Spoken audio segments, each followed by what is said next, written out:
በከተማው በሚገኙ ቀበሌዎች ለተዋቀሩ የባህል ፍርድ ቤት ዳኞችና ጸሐፊዎች የስራ ማስጀመሪያ መርሃ ግብር አካሂዷል። በዚህ ጉዳይ ደግሞ ተጨማሪ መረጃ ልታጋራን ዘጋቢያችን ፊኒክስ ሀየሎም በቀጥታ የስልክ መስመራችን ላይ ትገኛለች።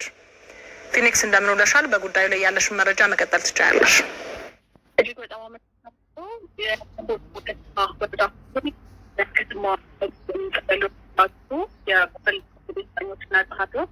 የስልጠናና የስራ ማስጀመሪያ መርሃ ግብር ነው በኮምቦልቻ ከተማ ያካሄደው። በመርሃ ግብሩ የተሳተፉት የባህላዊ ፍርድ ቤት ሰብሳቢ ዳኞች በበኩላቸው መንግስት ለባህል ፍርድ ቤቶች ትኩረት ሰጥቶ መስራቱ ማህበረሰቡ ትክክለኛ የዳኝነት ስርዓትን በአቅራቢያው እንዳገኝ ያደርጋልን ብለዋል። ዳኝነቱን ለማካሄድ የተመረጡት ሰዎችም ማህበረሰቡ አምነውባቸው የተመረጡ መሆናቸው ግጭትን በመፍታትና እርቅ በማውረድ ረገድ ተገቢውን አገልግሎት ለማህበረሰቡ መስጠት እንደሚያስችል ነው የስልጠናው ተሳታፊዎች ያነሱት። የኮምቦልቻ ከተማ አስተዳደር ፍርድ ቤት ፕሬዝዳንት ተሾመ በላይ በበኩላቸው ለማህበረሰቡ ተደራሽ የሆነ አገልግሎት ከመስጠት አኳያ የባህል ፍርድ ቤቶች ሚና ላቅ ያለ መሆኑን አንስተዋል። በመደበኛው ፍርድ ቤት የሚታዩ ጉዳዮች በይግባኝ የሚታዩና ብዙ ጊዜም የሚወስድ ሂደት ያለበት መሆኑን ያነሱት ፕሬዝዳንቱ ማህበረሰቡ በአቅራቢያው ባሉ የባህል ዳኝነት ስርዓት መገልገሉ ጊዜም የሚቆጥብና ለፍርድ ቤቶችም ጭምር ስራን ያቃለለ መሆኑን አንስተዋል ማለት ነው።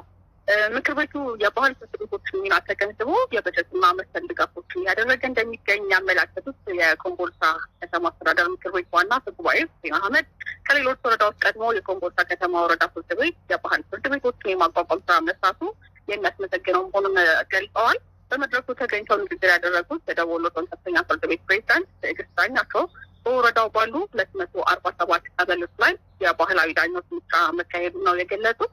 ባህላዊ ፍርድ ቤቶች በዘመናዊ ፍርድ ቤት ሂደት የወስድ የነበረውን ጊዜና ወጪ ከመቆጠብ አኳያ ዘርፈ ብዙ አስተዋጽኦ እያበረከቱ እንደሚገኙ አንስተዋል። ማህበረሰቡ ያለምንም ሰብአዊ ጥሰትና እንግልት በአካባቢያቸው ፍትህንም ማግኘት የሚችሉበትን ሂደት ለማስቻል ያለመ ስልጠና መሆኑንም ወይዘሮ ትዕግስት አመላክተዋል ማለት ነው። በሰዓቱ ያክስ መረጃ ይመስላል። ተጨማሪ መረጃዎችን በደሴ ስቱዲዮ በሚኖረን ዜናችን ለተመልካች እናደርስ ይሆናል።